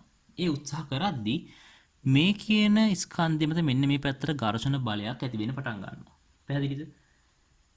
එතකොට මේ ඝර්ෂණ බලය මුලින්ම චලිතය වළක්වන පරිදි ඇති වෙන්නේ. එහෙනම් මුලින්ම එයා මත ෂණිකව ඝර්ෂණ බලයක් ඇති වෙන පටන් ගන්න t සමානයි 0 අවස්ථාවේ පෙට්ටිය සිරස වැටෙන මොහොතේදීම ඔය කියන ඝර්ෂණ බලය අදාළ පද්ධතිය මත ඇති වෙන්න පටන් ගන්නවා. මම කාලයේ t සමානයි මේ කියන පත්‍ය f කියන ඝර්ෂණ බලය වෙනස් වෙන්නේ. එහෙනම් t සමානයි 0 වෙද්දිම යම් ඝර්ෂණ බලයක් ඇති වෙන්න පටන් ගන්නවා. හරි. මේ විදිහට මේ ගතික ඝර්ෂණ බලය සම්පූර්ණයෙන් මෙයා මත ක්‍රියාත්මක වෙනවා. මෙයා ආරම්භයේ යම් ප්‍රවේගයක් ශුන්‍යව පටන් ගන්නෙ. ප්‍රවේගය v දක්වා ලබා ගන්න යා ඝර්ෂණ බලය භාවිතා කරන මේ පටිය මත ලිස්සා නොයා. එහෙමනම් ටික වෙලාවකින් මෙයත් ඔය කියන v වේගෙම ලබා ගන්නවා. v වේගය ලබා ගද්දී මේ පටියට සාපේක්ෂව මේ කියන ස්කන්ධය නිශ්චලයි. එහෙනම් එයාට t නෝට් කාලයක් ගත වෙන ඔය කියන v වේගය ලබා ගන්න. හරිනේ. t නෝට් කාලයක් වෙනකන් මේ ස්කන්ධය මත මෙන්න මේ ඝර්ෂණ බලය ඇති වෙලා ඒ ඝර්ෂණ බලය මගින් තමයි මෙන්න මේ දිශාවට එයා ත්වරණය වෙන්න අවශ්‍ය බලය ලබා ගන්න. එහෙම ත්වරණය වෙලා මෙයාත් v වේගයක් ලබා ගන්නවා. පැහැදිලිද? ඒ කියන්නේ ආරම්භයේදී මේ පටිය සහ ස්කන්ධය අතර කුඩා සාපේක්ෂ චරිතයක් ඇති වෙන්න පුළුවන්. හැබැයි ටිකක් වෙලා යද්දි මොකද වෙන්නේ? මේ ස්කන්ධය ලබා ගන්නවා පටියේ ප්‍රවේගය. ඒ ප්‍රවේගය ලබා ගන්නකොට මෙයාගේ සාපේක්ෂ ප්‍රවේගය ශුන්‍ය වෙනවා මෙයාට සාපේක්ෂව. හේතුව දෙන්නම යන්නේ එකම වේගයෙන් ගමන් කරන නිසා. හරි. එහෙනම් t නෝට් කාලයක් දක්වා පද්ධතියේ ඝර්ෂණය බලය නියතව පවතින වෙනසක් නැතුව. හැබැයි ඊට පස්සේ මෙයාට ඒකාකාර වේගයක් හම්බ වෙනවා, ඒකාකාර වේගයක් හම්බ වෙනවා කියන මේ කියන පද්ධතියට අදාළ අවස්ථාවේ තොරණීමක් අවශ්‍ය වෙන්නේ නැහැ. එහෙනම් මේ කියන පද්ධතියේ සම්පූර්ණ බල සම්ප්‍රයුක්තය ශුන්‍ය කරගන්නවා. ඒ කියන්නේ ඝර්ෂණ බලය මේ වස්තු මත සාපේක්ෂ චරිතයක් නැතිනම් ඝර්ෂණ බලයක් ක්‍රියාත්මක වෙන්නේ නැහැ. ඒකාකාර වේගෙන් දෙන්නම ගමන් කරනවා කියන්නේ මේ වස්තුන් අතර සාපේක්ෂ චරිතයක් ඇතිවීමට උත්සාහ කරන්නේ නැහැ. ඝර්ෂණය කියන්නේ වස්තු දෙකක් අතර නැත්නම් වස්තු රාඛා තලයක් අතර සාපේක්ෂ චලිතයක් ඇතිවීමට උත්සාහ කරද්දී ඇති වෙන බලයක්. එහෙනම් ඒකාකාර වේගයෙන් දෙන්නගම සාපේක්ෂ ප්‍රවේගය ශුන්‍ය වෙනවා. එතනින් පස්සේ සම්පූර්ණ පද්ධතියේ අදාළ ඝර්ෂණ බලය ශුන්‍යයක් බවට පත් වෙනවා. මේ තියෙන දාල 15 වෙනි බහුවර්ණ සඳහා පිළිතුර 15 වෙනි බහුවර්ණ සඳහා පිළිතුර වෙන්නේ 4 වෙනි පිළිතුර ඝර්ෂණ බලය කාලයත් එක්ක වෙනස් වෙන ආකාරය. මට 16 වෙනි ප්‍රශ්නය අංශුක චලිතය සම්බන්ධයෙන් පහත සඳහන් කර ප්‍රකාශ සලකා බලන්න. වස්තුක ත්වරණ දිශාව වෙනස් නොකර ප්‍රවේග දිශාව වෙනස් කළ නොහැකිය. හරිනේ. මේකෙදි මේ කියන ගානේ බලන්න මේ කොටසට අපිට දාලා වෙනවා ආවේගී බල අපි හිතන්න ඕනේ. මොකද ත්වරණ වෙනස් වෙනවා කියන්නේ දිශාව වෙනස් කරන්නේ නැතුව ප්‍රවේග දිශාව වෙනස් කරන්න බැහැ කියලා අපිට කියනවා. දැන් වස්තුවක් ඉහළ ඉඳන් පහළට වැටෙද්දී ආ ගුරුත්වරණය වෙන්නේ. හැබැයි එයා පහළ වැටුනොත් ගිහිල්ලා ප්‍රවේග දිශාව සම්පූර්ණයෙන් වෙනස් කර ගන්නවා ඇති වෙන ආවේගී බලය හින්දා. කියන්නේ මේ A කියන ප්‍රකාශනය සම්පූර්ණයෙන් වැරදි. ආවේගී බලයක් ඇති වුණොත් ප්‍රවේග දිශාව ප්‍රත්‍යාර්ථයෙන් බලන දැන් මෙහෙම ගැටෙන වස්තුවක් මත I කියලා ආවේගී බලයක් ඇති වෙනවා. මේ ආවේගී බලයේ හින්දා වස්තුව නැවතත් පුලා පැනීමක් සිද්ධ වෙනවා. පොළොව මතත් I කියන ආවේගී බලයක් නැති කරගෙන. එහෙනම් මේ කියන අවස්ථාවේදී ආවේගී බලයක් ඇති වුණොත් පුළුවන් අදාළ පද්ධතියේ ප්‍රවේගය දිශාව වෙනස් කිරීමක් කරන්න. ත්වරණ දිශාව වෙනස් නොකර. මොකද මේ වෙලාවේ වස්තුව වැටෙන්නේ ගුරුත්ව ත්වරණය යටතේ. එහෙනම් A කියන එක නා වැරදි. බලන්න B කියන தත්ත්වය ඉතා විශාල ආරම්භ ප්‍රවේගයක් සහිතව අංශුවක් සිරස්ව පහළට ප්‍රක්ෂේපණය කළ විට ගුරුත්ව ත්වරණය අභ්‍යවයයි. වස්තුවර ගුරුත්ව ත්වරණය අභ්‍යවයන් හම්බෙන්නේ නැහැ. හේතුව මෙලයි වස්තුව සම්පූර්ණයෙන් ගමන් කරන ගුරුත්ව ත්වරණය යටතේ පහළට යම්කිසි වැඩි වේගකින් ප්‍රක්ෂේපණය කළොත් එයා එන්නේ ප්‍රවේගය අඩු කරගෙන ගිහිල්ලා ගුරුත්ව ත්වරණය දක්වා ළඟා වෙලා ඒ පද්ධතිය තුල හන්නේ ඒ ප්‍රක්ෂේපණය කළාට පස්සේ ඒ පද්ධතිය තුල ගුරුත්ව ත්වරණයෙන් තමයි පහළට ගමන් කිරීමකට ලක් වෙන්නේ. එහෙනම් මේ කියන පද්ධතිය මත විශාල ආරම්භයක් ලබා දුන්නයි කියලා ඒ වෙලාවේ වස්තුව සිරස්ව පහළට ප්‍රක්ෂේපණය කරද්දී ආගමන කරන ගුරුත්ව ත්වරණයේ අගෙන් පමණයි. එහෙනම් මේකෙදි B කියන ප්‍රකාශනයත් සම්පූර්ණයෙන්ම වැරදි. C කියන එක නා බලන්න අංශුක ත්වරණය ශුන්‍ය නම් එය අනිවාර්යයෙන්ම නිශ්චල පැවතිය යුතුයි. අංශුක ත්වරණය ශුන්‍ය වුණාට එයා නිශ්චලව තියෙන්නේ නැහැ. හේතුව ඒකාකාර වේගයෙන් v නියත විට හරිනේ v නියත විටත් මොකද වෙන්නේ? ඔය කියන වස්තුව ත්වරණය ශුන්‍යයි. මොකද ප්‍රවේග වෙනසක් නැත්නම් ත්වරණ යක් පවතින්නේ නැහැ. එහෙනම් C කියන්නේ අංශුව ත්වරණය ශුන්‍ය නම් ඒ අනිවාර්යෙන් නිශ්චලව තියෙන්නේ නැහැ. ඒකාකාර වේගයෙන් ගමන් කරන්නත් පුළුවන්. එහෙනම් C කියන ප්‍රකාශනය සම්පූර්ණයෙන් වැරදි. බලන්න D බාහිර බලයක් මගින් නිශ්චල වස්තුවක් චලනය කර හැකිය. බාහිර බලයක් තිබූ පරිදි නිශ්චල වස්තුවක් චලනය කරන්න බෑ. හේතුව දැන් මේ වගේ බිම මත යම්කිසි බලයක් තියෙනවා. මම P කියලා බලයක් යදනවා. හැබැයි මේ F කියන ඝර්ෂණ බලය ප්‍රමාණවත් වුණොත් මේ P බලය ශෝධනය කරන්න මොකද වෙන්නේ? මේ වස්තුව චලනය වෙන්නේ නැහැ. එහෙනම් බාහිර බලයක් කියන එක නා ප්‍රමාණවත් වෙන්නේ නැහැ. බාහිර අසන්තුලිත බලයකට හැකියාව තියෙන වස්තුවක් චලනය කරන්න. එහෙනම් මේකෙදී D කියන සම්බන්ධය මුලින් බලන්න ඕනේ. බාහිර අසන්තුලිත බලයක් තියෙනවද කියන එක. මෙතන බාහිර අසන්තුලිත බලයක් ක්‍රියාත්මක වෙන්නේ නැහැ. බාහිර බලයක් විතරයි තියෙන්නේ. එහෙනම් බාහිර බලයක් යටතේ නිශ්චල වස්තුවක් චලනය කරන්න හැකියාව හම්බෙන්නේ නැහැ. බාහිර අසන්තුලිත බලයක් තිබිය යුතුයි. කියන්නේ මේකේ නම් P F කියලා බාහිර ඩෙල්ටා F කියන අසන්තුලිත බලයක් තිබිය යුතුයි. එහෙම වුණොත් තමයි චලිත වෙන්න පටන් ගන්න. එහෙනම් D කියන ප්‍රකාශනයත් වැරදි. මේකෙදි A B C D යන සියල්ලම අසත් වෙනවා. ඒ නිසා 16 වෙනි බහුවර්ණ සඳහා පිළිතුර වෙන්නේ 5 වෙනි පිළිතුර. මට 17 වෙනි ප්‍රශ්නය. මේකෙදි මුලින්ම ජල තුලාවක් මත තියෙනවා ජල බීකරයක්. හරිනේ. මේ ජල බීකරයේ මුලින්ම අදාළ පාඨාංකය පෙන්눔 කරනවා කියනවා. තැබූ විට මේ පාඨාංකය 0.8220 කිලෝග්‍රෑම් කියලා. හරි. ඊට පස්සේ මේක තුරට සම්පූර්ණයෙන්ම අතක් මෙහෙම දානවා කියලා කියනවා අපිට. හරිනේ මේ අත දැම්ම හින්දා යම් ජල පරිමාවක් ඉහළට විස්ථාපන වෙනවා. අන්නේ විස්ථාපිත ජල පරිමාවේ උස වැඩිවීම 0.01 මීටර කියලා අපිට දීලා තියෙනවා ඉහළ යන පද්ධතිය. හරි. බලන්න මේ අත ජල බීකට දැම්මහම අත මත ඇති වෙනවා ඉහළට උඩුකුරු තෙරපුම් බලයක්. හරිනේ. ඒ උඩුකුරු තෙරපුම් බලය ඇතිවීමත් එක්ක මේ ද්‍රවය මත පහළට ඊට සමාන ප්‍රතිවිරුද්ධ බලයක් ඇති වෙනවා. හේතුව උඩුකුරු තෙරපුම ඇති වෙන්නේ මේ ද්‍රවය විසින් වස්තුව ඉහළට තල්ලු කරන්න උත්සාහ කිරීමේදී. ඒ වයාවේදී ඊට සමාන ප්‍රතිවිරුද්ධ බලයක් ඇති වෙනවා ද්‍රවය මත පහළට. එහෙනම් ඒ U බලය අනිත් පැත්තෙන් මෙන්න මේ තුලා පාඨාංකයට බලපානවා. එහෙනම් මෙතන තුලා පාඨාංක අනිවාර්යෙන් වැඩිවීමක් වෙන්න ඕනේ. කියන්නේ 0.82 බිඳුව කියන උත්තරයට වඩා වැඩි පිළිතුරු වෙන්න ඕනේ. ඒකෙන් අපිට පුළුවන් පළවෙනි උත්තරේ සම්පූර්ණයෙන් අයින් කරන්න. හරි. එහෙනම් අපි දැන් බලමු ඩෙල්ටා U කියන උඩුකුරු තෙරපුම වැඩිවීමේ අගය බලන්න මෙතෙන්දී මුළු හරස්කඩ ශ්‍රේෂ්ඨඵල වෙන්නේ 0.0.08යි. එතකොට ඒක අපිට වැඩි වෙන අගය අපි දන්නවා පරිමාව මෙතන හරස්කඩ වර්ගඵලය. එහෙනම් වැඩි වුණ උස වෙන්නේ 0.0.01යි. එහෙනම් මේ තියෙන්නේ V කියන පරිමාව. හරිනේ. අපි දන්නවා U කියන්නේ කවුද? V rho g. එහෙනම් මම ගත්තොත් මේ ඩෙල්ටා V කියන පරිමාව වැඩිවීම අපි මෙතන සම්බන්ධ කරගත්තොත් බලන්න මට U කියන එක නා ගන්න පුළුවන් 0.08 වැඩි කිරීම 0.01 වැඩි කිරීම වල ජලයේ ඝනත්වය වෙන්නේ 10/3යි වැඩි කිරීම ගුරුත්වය 10යි. අපිට මෙතනින් හම්බ වෙනවා සම්පූර්ණ U කියන අගේ 0.08යි නිව්ටන් කියලා. හරි. එහෙනම් මම මේ U කියන අගේ කිලෝග්‍රෑම් කරොත් U කිලෝග්‍රෑම් වලට මම ඒක කර ප්‍රයත්න කළොත් 0.008යි කිලෝග්‍රෑම් වලට පත් වෙනවා. බලන්න කලින් අපිට තිබ්බ මේ පද්ධතියේ 0.82 කිලෝග්‍රෑම් ස්කන්ධයක්. හරිනේ. සම්පූර්ණ අත දාන්න ඉස්සෙල්ලා. හැබැයි අත දැම්මට පස්සේ මේ උඩුකුරු තෙරපුම ඉහළට ක්‍රියාත්මක වෙන හින්දා ඒ කියන පද්ධතිය මත පහළට ක්‍රියාත්මකයි U කියලා බලයක් මේ ද්‍රවය මත අත මත තියෙන බලයේ සම්පූර්ණ ප්‍රතිවිරුද්ධ බලය. එහෙනම් ඒ බලය අනිත් පැත්තෙන් තුලාව මත බලපානවා. එහෙනම් මෙන්න මේ පාට අංකයට අදාළ උඩුකුරු තෙරපුමෙන් ඇති කරන අමතර බලය එකතු වෙන්න ඕනේ.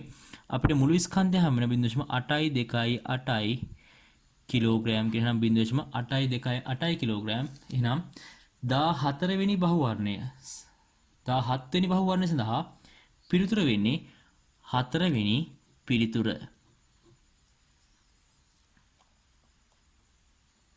බලන්න 18 වෙනි බහුවර්ණය එක් කෙළවරක් වසා ඇති උස බටයක් ඉහළ කෙළවරේ කුඩා වායු බුලක් දෙන පරිදි ද්‍රවයකින් පුරවා සිසිල් කරනු ලැබේ. ඉන්පසු නලය යටිකුරු කොට දැන් පතුලේ ඇති වායු බුබුල ඉහළට ගමන් කිරීමට සලස්වනවා කියලා අපිට කියනවා. හරිනේ. දැන් බලන්න මෙතෙන්දී සම්පූර්ණයෙන් ද්‍රවපති සීල් කරලා නම් තියෙන්නේ. මෙන්න මේ දිශාවට අදාළ ද්‍රව බුබුලක් මේ වගේ ක්‍රියාත්මක වෙනවා. මෙන්න උඩින් තියෙන්නේ. හරිනේ. මේ උඩින් තියෙන ද්‍රව බුබුලේ පහළට සම්පූර්ණයෙන් මේව හැරෙව්වහම මෙන්න මේ දිශාවට හැරෙන්නේ. එතන මෙතන ඉඳන් මේ කියන ද්‍රව බුබුල ඉහළට ත්වරණය වෙන්න පටන් ගන්නවා. හේතුව එයාගේ උඩුකුරු තෙරපුම් බලයක් තියෙන දේ එයා ඉහළට ගමන් කරන පටන් ගන්නවා. දැන් පතුල ඇති වායු බුබුල ඉහළට ගමන් කරමින් තිබියදී නලයේ සිරස් වළඳලා නිශ්චලතාවය සිට නිදහසේ වැටීමට ඉඩ සලස්වයි. එහෙනම් මෙයා දැන් පහළට වැටෙනවා කවුද? ගුරුත්ව ත්වරණය යටතේ. පැහැදිලිද? එහෙනම් බලන්න මේකෙන් මම ගත්තොත් මේ ස්කන්ධෙ මෙන්න මේ අණුව මේ වගේ පහළට මැදට ගමන් කරමින් පවතුනා නම් මම මේ කුඩා වායු අණුව සලකලා අපි දාමු මේ පැත්තට u අගයක් ක්‍රියාත්මකයි, මේ පැත්තට mg කියන භාරයක් ක්‍රියාත්මකයි. මේ u අගයෙන් තමයි මෙයා ඉහළට ත්වරණ වෙන්නේ. මම දානවා මේ පැත්තට m දැන් ගුරුත්වයෙන් පහළට ගමන් කරන්න මෙයාව ත්වරණේ. එහෙනම් මම මෙතෙන්දී පහළට දානවා f සමානයි ma කියන අගය. එහෙනම් බලන්න u කියන එක්කෙනා u නැත්තම් මේකෙදි mg ඍණ u කියනගේ සමානයි කාටද? m දැන් ත්වරණේ ගුරුත්ව ත්වරණේ g මයි. හරිනේ. මම පහළට f සමානයි මේ දැම්මා. mg ඍණ u සමානයි mg. එහෙනම් බලන්න මෙතෙන්දී මට u කෙනෙක් කෙනා හම් වෙනවා බිඳුව. ඒ කියන්නේ මේ වෙලාවේ උඩුකුරු තෙරපම සම්පූර්ණයෙන්ම ශුන්‍ය වෙනවා. එහෙනම් මේ වෙලාවේ පද්ධති තුල ද්‍රවය තුලින් ගමන් කිරීම සම්පූර්ණ නතර වෙනවා. හේතුව මේ කියන වායු බුබුල මත බාහිර බලයක් ක්‍රියාත්මක වෙන්නේ නැහැ. සම්පූර්ණයෙන් බල සියල්ලම ශුන්‍ය වෙනවා. බල සියල්ලම ශුන්‍ය වෙනවා කියන්නේ ඒ වෙලාවේ මේ පද්ධතිය මත ත්වරණය වීමට බලයක් ක්‍රියාත්මක නැහැ. එහෙනම් ද්‍රවය තුලින් සම්පූර්ණයෙන් ගමන් කිරීම නතර වෙනවා. අපිට අවශ්‍ය නම් u වලින් හදන්නත් පුළුවන්. බලන්න u සමානයි මේ වෙලාවේ v g. හැබැයි මෙතෙන්ට ආදේශ කරන්නේ සපල ගුරුත්වජ ත්වරණය. කියන්නේ මේවා දැන් පහළට g වලින් වැටෙමින් තියෙන්නේ. යම් පද්ධතියක් ඇතුළේ නම් මට ගන්න පුළුවන් u සමානයි v g පහළට ත්වරණයත් සිම්පල් g මයි. එහෙනම් g න g කියන්නේ අදාළ අවස්ථාවේ සපල ත්වරණය ශූන්‍ය බවටපත් වෙනවා. u සමානයි මේ වෙලාවේදී ශූන්‍යයක්. ඒ නිසා සපල උඩුකුරු තෙරපුම් බලයේ ශුන්‍ය වීම හින්දා ද්‍රවය තුලින් ගමන් කිරීම සම්පූර්ණයෙන් නතර වෙනවා මේ කියන ගැටලුව ඇතුළේදී. එහෙනම් 18 වෙනි බහුවර්ණය සඳහා පිළිතුර වෙන්නේ 4 වෙනි බහුවර්ණය. 18 වෙනි බහුවර්ණයට පිළිතුර වෙන්නේ 4 වෙනි බහුවර්ණය. බලන්න 19 ස්කන්ධ M1 හා M2 වන මෝටර දෙකක් පිළිවෙලින් අරය R1 හා R2 වන වෘත්තාකාර පත දෙක චලිත දෙක නියත වේග වලින් චලිත වේ. මෝටර දෙකෙම එක් මාර්ගයේ එක් වටයක් සම්පූර්ණ කිරීම ගත වන කාල සමාන වේ. මෝටර දෙකේ කෝණික ප්‍රවේග අතර අනුපාතය වන්නේ. හරි. දැන් බලන්න කෝණික ප්‍රවේගය ඔමේගා කියන්නේ කෝණික විස්ථාපනයේ බෙදීම කාලය. එහෙනම් මේ කියන පද්ධතියට බලන්න දෙන්නම එකම වටයක් සම්පූර්ණ 2π කියන සම්පූර්ණ වටයක් සන්තුෂ්ත කරන්නේ t කියන කාලයක් ඇතුලේ. එහෙනම් අවස්ථා දෙකේදීම මේ කියන වස්තුන් දෙක මම මේ වගේ ගත්තොත් අරය R1 හා R2 වෘත්තාකාර මාර්ග දෙකක්. එහෙනම් මෙයාගේ අරය වෙන්නේ R2, මෙයාගේ අරය වෙන්නේ R1. හරිනේ. හැබැයි මෙන්න මෙතනින් පටන් ගත්තොත් මෙයා සම්පූර්ණ වටයක් මෙම ගිහලා මෙතෙන්ට එන ගත වන කාලය වෙන්නේ t. හරිනේ. එතකොට මෙයාගේ මුළු කෝණික විස්ථාපනය වෙන්නේ කොච්චරද? මෙන්න මේ දුර එයා සමානයි කාටද? 2πට. t කාලයක් ගත වෙන බෙදන අපි t ගේ මේ දින කවුද? ඔමේගා කියන කෝණික ප්‍රවේගය. හරි. ඒකාකාර වේග වලින් ගමන් කරන නිසා මේ කියන පද නැත්නම් නියත වේගයෙන් ගමන් කරන නිසා ඔමේගා සමානයි කෝණික විස්ථාපන බෙදීම කාලයට. මෙතනින් ගත්තොත් මෙතනත් ඒ වගේමයි t වලින් පටන් ගන්න සම්පූර්ණ වටයක් ගිහිල්ලා එන්න ඕනේ. එහෙනම් මෙතෙන්ටත් කාලය t මයි. මෙන්න මේ කෝණික විස්ථාපනය කොච්චරද? 2π මයි. එහෙනම් මෙතනත් ඔමේගා සමානයි 2π බෙදීම t ටම. ඒ කියන්නේ මේ අවස්ථාවේදී කෝණික ප්‍රවේග මං ගත්තොත් මෙයා ඔමේගා 1 මෙයා ඔමේගා 2 කියලා ඔමේගා 1 බෙදීම ඔමේගා 2 කියන ගයන් සමානයි 1ට 1 අනුපාතය. එහෙනම් මේ ගැටලුවේදී කෝණික ප්‍රවේගතර අනුපාතය වෙන්නේ 1ට 1යි කියන අනුපාතය. ගැටලුවට පිළිතුර වෙන්නේ පළවෙනි පිළිතුර 19 වෙනි බහුවර්ණය සඳහා. පළවෙනි පිළිතුර 19 වෙනි බහුවර්ණය සඳහා. 20 වෙනි ප්‍රශ්නය මෙතන මොකක් අපිට දියතන දුන්නක් මෙන්න මේ වගේ ඒ දුන්න මත සම්පූර්ණයෙන්ම ස්කන්ධයක් කියලා ගැටෙනවලු. ඒ ස්කන්ධය වල ගැටෙන්නේ 2 ms වේගයේ මෙයාගේ ස්කන්ධය 4 කිලෝග්‍රෑමකට දීලා තියෙනවා. එහෙනම් දුන්නේත් k කියලා දීලා තිනවා. k වල අගයත් අපි දන්නවා CI නිව්ටන් මීටරයට. මට බලන්න මෙයා සම්පූර්ණයෙන් ගැටෙද්දි බලන්න මෙන්න මෙයා සතු යම්කිසි ශක්තියක් තියෙනවා විභව චාලක ශක්තියක්. මේ E1 කියන ශක්තිය සම්පූර්ණයෙන්ම මෙන්න මේ දුන්න මේ වගේ හැකිලුණාට පස්සේ හරි දුන්න මේ වගේ හැකිලුණාට පස්සේ මේ දුන්න මත ගබඩා වෙනවා ඔය කියන ශක්තිය ප්‍රත්‍යස්ත විභව ශක්තියක් විදියට. එහෙනම් මේ කියන ශක්තිය මෙයාගේ E1 නම් මෙතන ප්‍රත්‍යස්ත විභව ශක්තිය මං ගත්තොත් E2 කියලා මේ ශක්තියින් ක්‍රියාවක් සමානයි. හේතුව මෙතන ශක්තිය සංස්ථිතික වෙන හින්දා.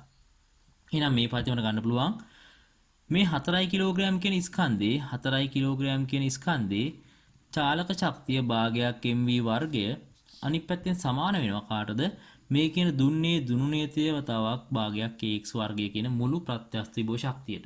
පැහැදිලිද? හරි. දැන් මෙතන සමාන කරනවා m සම්පූර්ණයෙන් භාගයට භාගය සම්පූර්ණයෙන් කැපිලා යනවා. එහෙනම් මෙතන බලන්න x වර්ගය කියන එක කෙනා සමානයි mv වර්ගයේ බෙදීම k. m කියන්නේ 4යි v වර්ගය කියන්නේ සම්පූර්ණයෙන් 2යි 2 වර්ගයත් 4යි k කියන්නේ මේ වෙලාවේ 100යි. එහෙනම් බලන්න තියෙන වර්ගමූලයක් සුළු වෙන ලේසියෙන් දීලා x කියන එක කෙනා සමානයි 16 බෙදීම 100 සම්පූර්ණ මූලය 16 මූලය 4යි 100 මූලය 10යි. එහෙනම් අපිට හම්බ වෙනවා 0.4 මීටර කියලා. අදාළ අවස්ථාවේදී දුන්නේ සිදුවන සම්පීඩනය. එහෙනම් 20 වෙනි බහුවර්ණය සඳහා පිළිතුර වෙන්නේ දෙවෙනි පිළිතුර. දෙවෙනි පිළිතුර 20 වෙනි බහුවර්ණය සඳහා. බලන්න 21 වෙනි ප්‍රශ්නේ මේක මේ AB දණ්ඩක් මෙන්න මේ වගේ තියෙනවා. A ලක්ෂයෙන් සම්පූර්ණයෙන් දණ්ඩ විවර්තනය කරලා තියෙන්නේ. මේ අවස්ථාව අපිට කියනවා මේ දණ්ඩ විවර්තනය කරලා තියෙද්දි එයාගෙන් පහෙන් එක් කොටසක් ඉවතට පිහිටනවා කියලා. මම මුළු ගන්නම් මේ දණ්ඩේ මුළු දිග 5L කියලා. ඒතර මට ලේසි ගැටුව සුළු කිරීම කරන්න 5L නම් මෙයාගේ ගුරුත්වාකර්ෂණ නැත්නම් ගුරුත්ව කේන්ද්‍රයේ හින්දා මෙන්න මේ වගේ තැනකින් පහළට mg කියලා භාරයක් ක්‍රියාත්මක වෙනවා. නැත්නම් දණ්ඩේ මුළු ස්කන්ධය. ඒ වගේම මෙන්න මේ දණ්ඩේ ගිලී පවතින දිග හින්දා උත්ප්ලාවකතා කේන්ද්‍රයෙන් ඉහළට උඩුකුරු ද්‍රව්‍යමක් ක්‍රියාත්මක වෙනවා. එයාට ක්‍රියාත්මක වෙන්නේ 4L බෙදීම 2ක දුරකින්. එහෙනම් මෙන්න මේ වගේ 2L දුරකින් u කියන අගය ක්‍රියාත්මක වෙනවා. ඔන්න ඔය බල දෙකේ සමතුලිතතාවයෙන් තමයි මේ කියන පද්ධතිය මේ විදිහට ගූර්ණ ශුන්‍ය කරගෙන දණ්ඩ යම් ආනතියක් සහිතව නිශ්චලව පවතින්නේ. මම ගන්නවා මේ කොනේ t කියලා.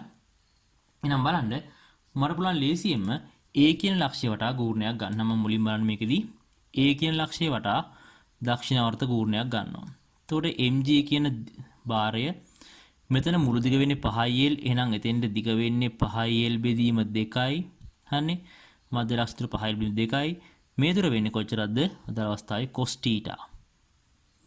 ඍණ උඩුකුරු තරපම u වතාවක් අදාළ දිග වෙන්නේ 4L 4L ගිනුත් අර්ධයයි. ඒ කියන්නේ 2L වතාවක් cos θ මුළු දණ්ඩ සමතුලිත හින්දා ගූර්ණ විජයක සමානයි 0ට. හරි. එහෙනම් මම මෙතන mg කියලා ගත්තොත් මම mg ඝනත්වය දන්නේ නැහැ. මගෙන් අහන්නේ සාපේක්ෂ ඝනත්වය. එහෙනම් දණ්ඩේ ඝනත්වය සිග්මා වෙනවා අදාළ අවස්ථාවේ. හරි. ඝනත්වය ρ වන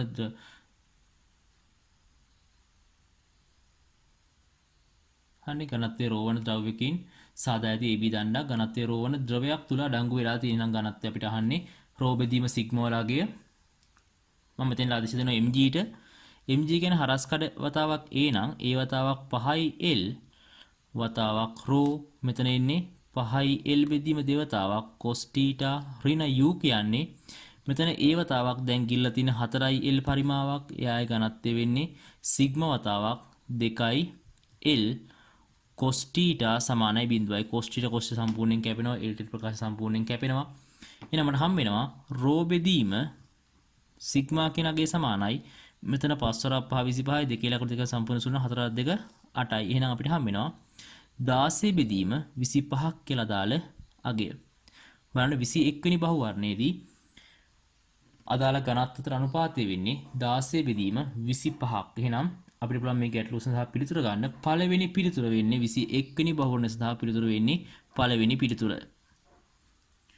බලන්න 22 m හා 2m වූ ස්කන්ධයක් 2h සහ h උසකින් තියලා අතහරිනවා කියන නම් මුලින්ම යනගම රූපයක් බලන්න මේකෙදී මේ වගේ 2m කියන ස්කන්ධයක් තියන්නේ h උසකින් ඒ වගේම m කියන ස්කන්ධයක් තියලා තිනවා මේ වගේ අදාළ අවස්ථාවේ 2h උසකින්. හරි. දැන් අපි බලමු කියන සම්බන්ධතාවය කොහොමද ව්‍යුත්පන්න වෙන්නේ කියලා. පාතපත්‍ය නොසලකා හරිනම් පොළවේ යදින ගතවන මොහොතකට පෙර ස්කන්ධයක සඳහා පාස්නානේ වයි කුමක් එකම අගයක් ගනීද? හරි. බලන්න පළවෙනි එක කෙනා අපිට කියනවා වේගය කියන එක. කියනවා වේගය කියන්නේ දුරබෙදීම කාලය මේ අවස්ථාවේ ගන්න ප්‍රවේග සම්බන්ධතාවයක්. එහෙනම් මේකෙදී ගමන් කරන උසවල් දෙක වෙනස්. හරිනේ. උසවල් දෙක වෙනස්. හැබැයි දෙන්නම යන්නේ එකම ගුරුත්ව ත්වරණය යටතේ. එහෙනම් මේ වෙද්දී උස වෙනස් වීම දෙන්න ගමන් කරන අවසානයේදී පහළ මෙන්න මේ කියන පොළොව මත ගැටෙන වේග මොකද වෙන්නේ කියන එකට වෙනස් අවස්ථාවකටපත් වෙනවා ස්කන්ධකේ. හැබැයි මේ දෙන්නගේ ශක්තිය නිකන් සමානයි. හේතුව මේ විභව ශක්තිය දෙවාරයක් mgh මෙතනත් 2m වතාවක් h. එහෙනම් මෙතන විභව ශක්තිය දෙන්නගේ සමානයි. පාතනයන් කියන එක කෙනා හරිනේ විභව ශක්තිය දෙන්නගේ සමානයි. හින්දා චාලක සමාන වෙන්නේ. හැබැයි චාලක සමාන වුණාට ස්කන්ධ වෙනස්. පැහැදිලිද? ඒ හින්දා පළවෙනි අවස්ථාවේ කියන ප්‍රවේග නියත ප්‍රවේග සමාන වෙනවා කියලා වේග සමාන වෙනවා කියලා. එහෙනම් පළවෙනි ගැටලුවේ වේගය සමානයි කියන උත්තරේ සම්පූර්ණයෙන්ම වැරදි. දෙවෙනි එක බලන්න සම්පූර්ණ චාලක ශක්තිය සමාන වෙනවා අපිට කියනවා. බලන්න මෙතෙන්දී මුල් අවස්ථාවේ මම ගත්තොත් E1 කියලා ශක්තිය සමානයි දෙවතාවක් mgh ට. දෙවෙනි අවස්ථාවේ මම ගත්තොත් E2 කියලා එයා සමානයි 2h වතාවක් mg ට. දෙන්නගෙන් බලන්න මේ විභව ශක්තියන් සමානයි. ඒ කියන්නේ මේ කියන පද්ධතිය පහළට ගමන් කරන් යනකොට මෙන්න මේ අවස්ථාවේ හම් වෙන සම්පූර්ණ ශක්තිය දෙන්නටම සමානයි. පැහැදිලිද? විභව ශක්තිය සම්පූර්ණයෙන් චාර්ජ්ද පරිවර්තිත වෙනවා චාර්ජ් ශක්තිය බවට. එහෙනම් මේ කියන අවස්ථාවේදී සම්පූර්ණයෙන්ම ශක්තියට සමානයි. ඒ කියන්නේ දෙවෙනි පිළිතුර හරි. අපි ඊළඟ අවස්ථාවයක් බලමු. තුන්වෙනි අවස්ථාව බලන්න මේ පද්ධතියේදී ගමන් කළ කාලය අනිවාර්යයෙන් වෙනස් වෙනවා. හේතුව දුරවල් දෙක වෙනස් එන්නේ වෙනස් වේග වලින් අදාළ අවස්ථාව ගිහින් ගැටෙන්නේ. ත්වරණ එකක් වුණාට මොකද වෙන්නේ? අදාළ අවස්ථාවේ v සමානයි u ධන at වෙද්දී ප්‍රවේග වෙනස් වීම හින්දා ත්වරණ නියත වුණාට කාලය මොකද වෙන්නේ? අනිවාර්යයෙන්ම වෙනස් වීමට ලක් වෙනවා. එහෙනම් මේකෙදී තුන්වෙනි පිළිතුරත් සම්පූර්ණයෙන් වැරදි. 4 ස්කන්ධය මත ක්‍රියා කරන ගුරුත්වාකර්ෂණ බලය. ස්කන්ධ කියන ගුරුත්වාකර්ෂණ බලය වෙන්නේ පළවෙනි එක්කිනායි 2mg මෙයාගේ 2mg මෙයාගේ mg. එහෙනම් අනිවාර්යයෙන්ම බල දෙක මොකද වෙන්නේ? එකිනෙකට අසමානයි මේ වෙලාවේ. එහෙනම් එයත් සම්පූර්ණයෙන් වැරදි. පස්වෙනි පිළිතුර ගම්‍යතාව. ගම්‍යතාව ගත්තොත් mv ගුණිතය මෙතෙන්දී mv ගුණිතය ගද්දී m වෙනස් ඒ වගේම v එකිනෙකට වෙනස් අවස්ථා දෙකක් තියෙනවා. එහෙනම් මේකෙදී ගම්‍යතාව කියන සාධකය සම්පූර්ණ වෙනස් වෙනවා. හේතුව 2m කියන එක්කෙනා mc v dash වලින් ගමන් කරද්දී m කියන එක්කෙනා v double dash වගේ වෙනස් වේගකින් ගමන් කරනවා. මෙතන ගම්‍යතාව කියන එක්කෙනා අදාළ ගැටුමට මොහොතකට පෙර සත්‍ය වෙන්නේ නැහැ. හේතුව ස්කන්ධ වෙනස් වෙද්දී අදාළ අවස්ථාවේදී ගැටන වේග වෙනස් වෙන හින්දා. නම් 22 වෙනි බහුවර්ණ සඳහා පිළිතුර වෙන්නේ දෙවෙනි පිළිතුර. ඒ කියන්නේ මේ පද්ධතියේ ශක්තිය නැත්තම් චාලක ශක්තිය කියන එක නියතව පවතිනවා පොළොවේ ගැටීමට මොහොතකට පෙර ස්කන්ධ දෙකෙහි. හරිනේ. පොළොවේ ගැටීමට මොහොතකට පෙර ස්කන්ධ දෙකෙහිම චාලක ශක්තිය කියන එක නියතව පවතිනවා. ඒ හින්දා 22 වෙනි බහුවර්ණ සඳහා පිළිතුර වෙන්නේ දෙවෙනි පිළිතුර. බලන්න 23 වෙනි බහුවර්ණය. හරිනේ. මෙතන බලන්න මුලින්ම මූලාංක දෝෂය කොච්චරද කියලා බලන්න. මූලාංක දෝෂය ගද්දී ප්‍රධාන පරිමාණයේ ශුන්‍යයට වම් පසින් අදාළ වර්ණීය පරිමාණ ශුන්‍ය පිහිටන්නේ. එතෙන්දී අපි සම්පාත පාඨාංකය ගන්න ඕනේ. සම්පාත පාඨාංක කරා මුලින්ම මූලාංක දෝෂය අපි හොයාගමු. මූලාංක දෝෂය කියන தත්ත්වය අපි හොයාගමු. සම්පාතනේ කියලා 6 වෙනි පාඨාංකය මෙතන වර්ණීය කොටස් 10ට බෙදලා තියෙනවා. හරි.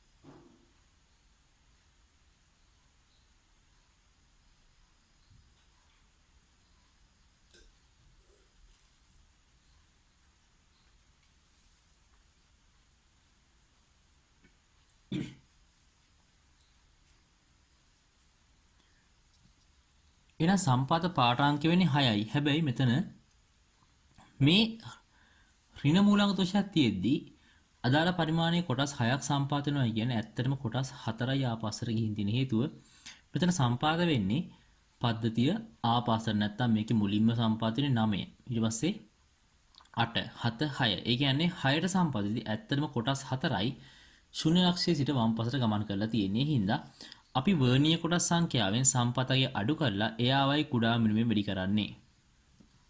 පැහැදිලිද? මම මේ කුඩා මිනිමෙන් 0.01යි හේතුව තියෙන උත්තර හැම එකෙම තියෙන 0.01ට අදාළ නිවැරදි පාඨාංකය වීමක්. එහෙනම් මෙතනගේ වෙන්නේ 0.04ක් සෙන්ටිමීටර දුරක් තියෙන්නේ මූලාංක දෝෂයේ විදියට. හරි. ඊළඟට කියවෙන පාඨාංකය අප මුලින්ම ප්‍රධාන පරිමාණ පාඨාංකයව ගන්න තැන තියෙන 1.8යි. හරිනේ 1.8යි. උතනදී ශුන්‍ය ලක්ෂයට පෙර තියෙන ප්‍රධාන පරිමාණ පිහිටීම අපි කියව ගන්න ඕනේ. එයා කීයද 1.8යි සෙන්ටිමීටර්. එයාට එකතු වෙන්න ඕනේ. මේ වෙලාවේ පාඨාංකය අදාළ අවස්ථාවේ සමපාත වීමක් වෙන්නේ 6 වෙනි පාඨාංකය. ඒ 6 වෙනි පාඨක අපි කෙලින්ම වැඩි කරනවා කුඩා මිනිමෙන් වැඩි කිරීම 0.01 සෙන්ටිමීටර්. එහෙනම් මට හම්බ වෙනවා මෙතන මුළු පාඨාංකයේ 1.86යි සෙන්ටිමීටර කියලා. හරිනේ. බලන්න මෙතන තියෙන ඍණ මූලාංක දෝෂයක්. එහෙනම් මෙන්න මේ වගේ දැන් මෙතන ශුන්‍ය පවතිද්දි මෙන්න මෙතෙන්ට දැන් දුර වෙනවා 1.86ක් සෙන්ටිමීටර දුරක්.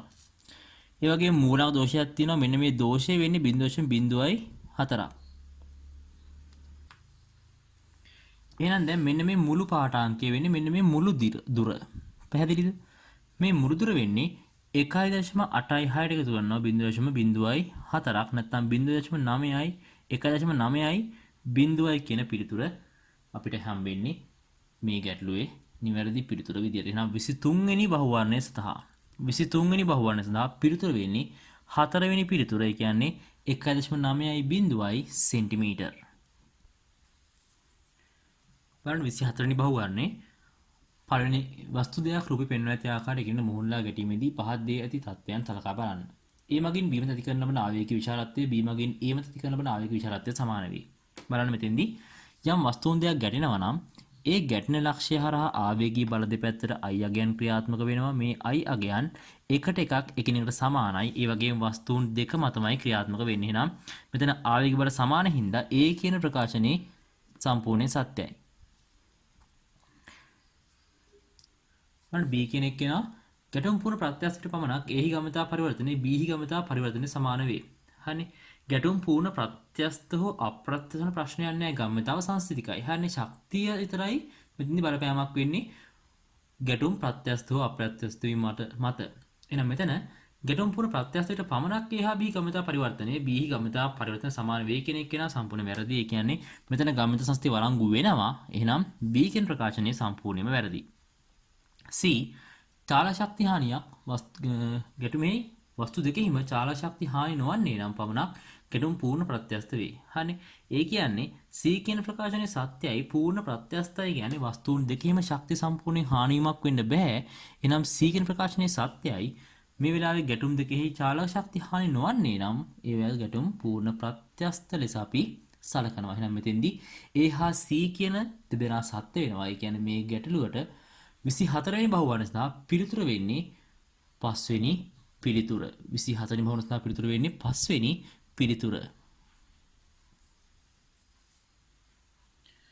බලන්න 25 වෙනි බහුවර්ණය PQR කියලා භාජන තුනක් තියෙනවා අපිට මෙතන කියන විදියට.